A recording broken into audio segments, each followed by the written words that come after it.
کہ انصروار یہ کہتے ہیں کہ مزاحمتی تحریک جو ہے وہ بالکل خیر و عافیت سے اس کو ڈیمیج نہیں کر سکا اسرائیل. دعویٰ کر رہے تھے نا کہ ہم نے کمر توڑ دی ہے, ہم نے یہ کر دیا ہے. کچھ نہیں ہے, ڈر کے مارے آج بھی وہاں اکیلا فوجی داخل نہیں ہوتا کسی بھی علاقے میں. ہیونگ سیڈ دیٹ, آپ کو پتہ ہے کہ اسرائیل سب سے بڑا ٹارگٹ جو ہے اپنا السنوار کو ڈکلیئر کر چکا ہے باقاعدہ. انہوں نے کہا تھا ہم غزہ میں رہنے نہیں دیں گے, بھائی غزہ میں ہی رہ رہے ہیں, غزہ میں ہی رہ رہے ہیں, اور اس کا بال ابھی تک بیکا نہیں کیا. اور اللہ تعالیٰ ان کو زندگی دے, وہ یعنی اللہ تعالیٰ ان کی حفاظت کرے, یہی ہم کہہ سکتے ہیں.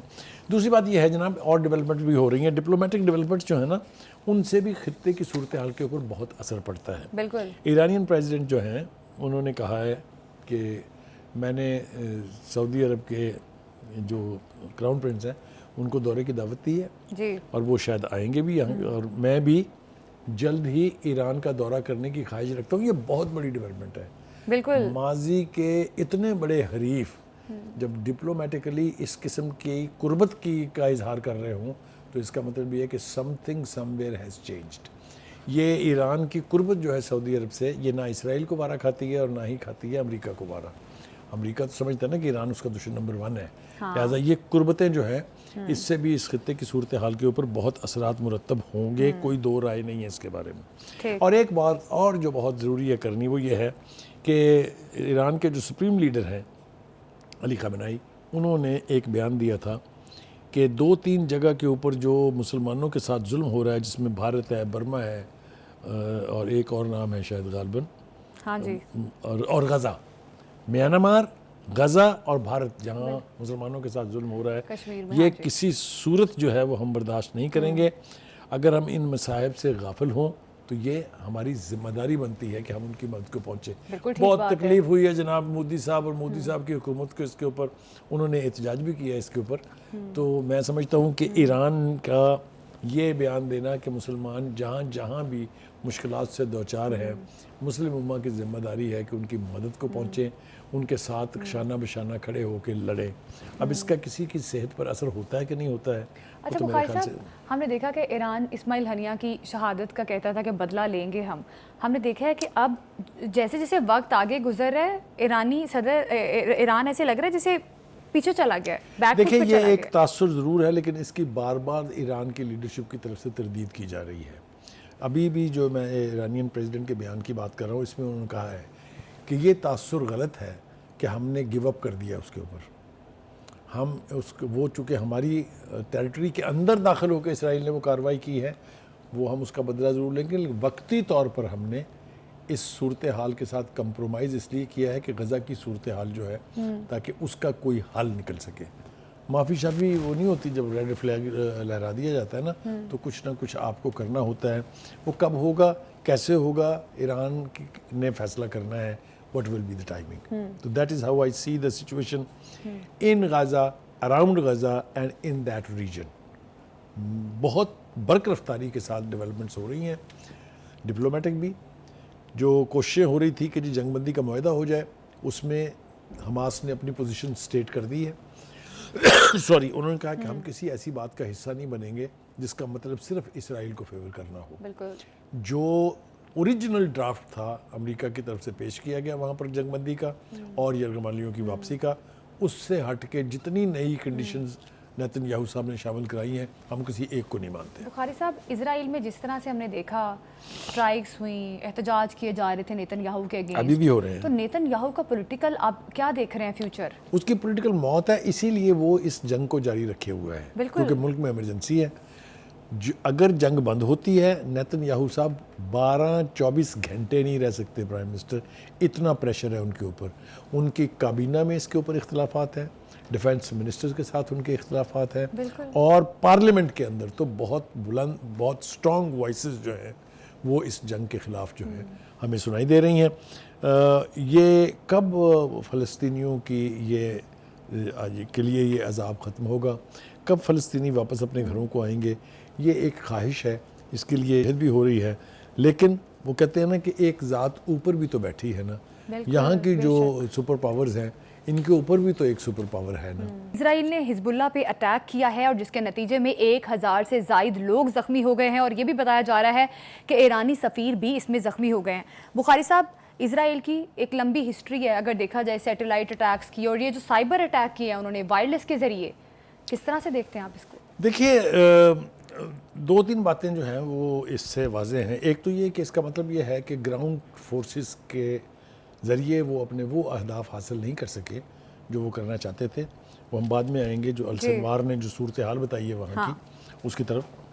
تو اب یہ حربے استعمال کرنے شروع ہو گئے ہیں. لیکن ایک بات جو میں اس میں اضافہ کرنا چاہتا ہوں وہ یہ ہے، یہ ٹیکنالوجی جو ہے یہ اسرائیل کی اپنی نہیں ہے. یہ انہیں یقینی طور پہ ان کے اتحادیوں میں سے کسی نے دی ہے، چاہے وہ امریکہ ہے، چاہے برطانیہ، چاہے فرانس ہے.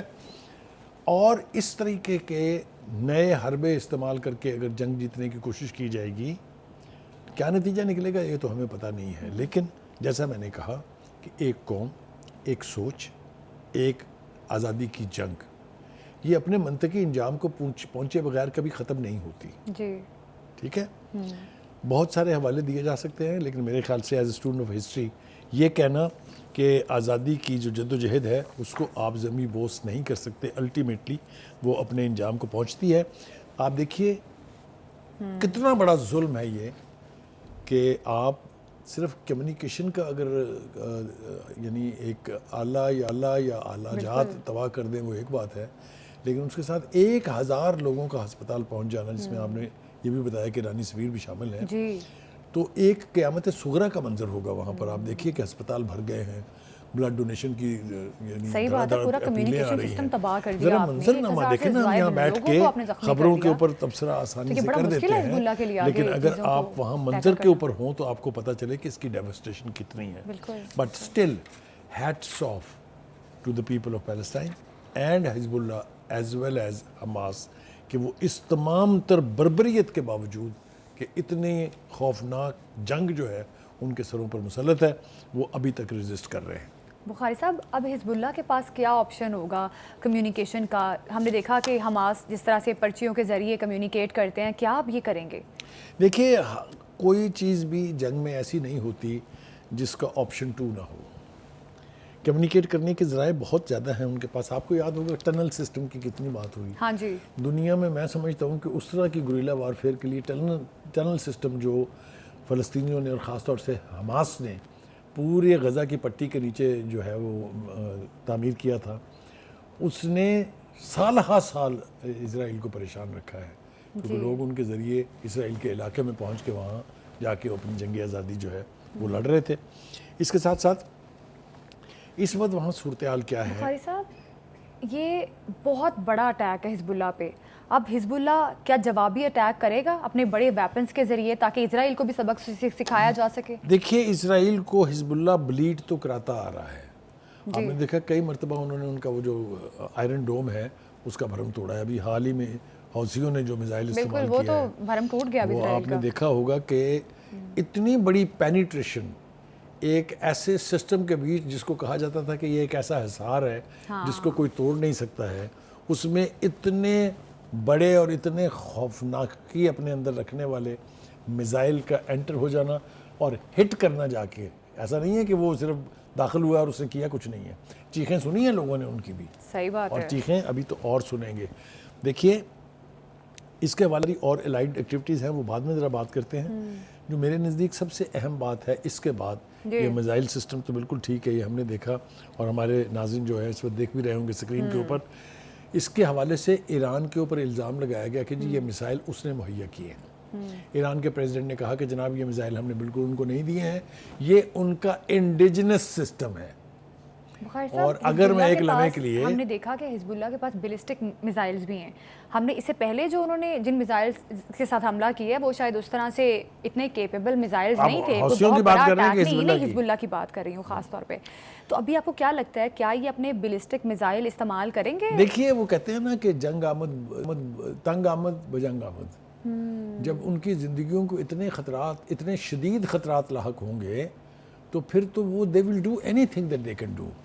لیکن اس وقت بات ہم کر رہے ہیں جو میزائل چلایا ہے یہ چلایا حوثیوں نے. جی حوثیوں نے تو ان پہ چلایا ہے کل میزائل. ایران نے تو کہہ دیا کہ جی ہم نے نہیں دیا، انہوں نے انڈیجنس بنائے ہیں. اگر میں ایک لمحے کے لیے یہ بات مان لوں کہ کہ انہوں نے اپنا میزائل سسٹم اتنا ایڈوانسڈ بنا لیا ہے تو پھر اسرائیل کی خیر نہیں ہے، کیونکہ ابھی تو ایران جس نے کہا ہے کہ میں نے میزائل نہیں دیے، اس کا میزائل سسٹم اتنا ایڈوانسڈ ہے جو میں آج سے 12 سال پہلے جا کے دیکھ کے آیا تھا کہ آپ سوچ نہیں سکتے. 2 چیزیں جو انہوں نے بہت ڈیولپ کی ہیں، ایک سیٹلائٹ سسٹم ہے، آپ نے دیکھا اب تیسری سیٹلائٹ انہوں نے بھیجی ہے جی. اور اسرائیل کی طرف سے اور تمام جتنے تجزیہ نگار ہیں دفاعی وہ یہ کہہ رہے ہیں کہ سیٹلائٹ اس لیے بھیجی گئی ہے کہ تاکہ اسرائیل کے اوپر یہ میزائل اٹیک کرنے کے لیے کمیونیکیشن کا سسٹم جو ہے وہ بحال رہے، کیونکہ اس کو تو کچھ نہیں کہہ سکتے نا آپ جو ہوا میں ہے، ظاہر ہے. ٹھیک ہے. تو کہنے کا مطلب یہ ہے کہ یہ کچھ ہوگا، سب کچھ کیا جائے گا. میرا نہیں خیال کہ فلسطینین یہ جنگ اتنی آسانی سے ہار کے اسرائیل کو اپنے سارے علاقے پر قبضہ کرنے دیں گے. جیسا میں نے کہا تھا ذرا السنوار کی طرف آتے ہیں، وہ کیا کہہ رہے ہیں؟ جی. وہ یہ کہتے ہیں کہ جی اب تک کی جنگ نے 2 کام کیے ہیں. ایک تو ہماری کیپیسٹی کو اسٹرینتھن کیا انہوں نے to resist Israeli troops and forces in Gaza strip, اور ہم ایک چور کر دینے والی طویل جنگ کے لیے تیار ہیں. ایک دوسرا انہوں نے کہا کہ جناب دوسرا فائدہ یہ ہوا ہے کہ اتنی بڑی تعداد میں اب ینگ فلسطینین جو ہے دنیا بھر میں جہاں کہیں بھی ہیں وہ اپنے آپ کو رجسٹر کرا رہے ہیں اور جنگ کے لیے اپنے آپ کو پیش کر رہے ہیں. جی.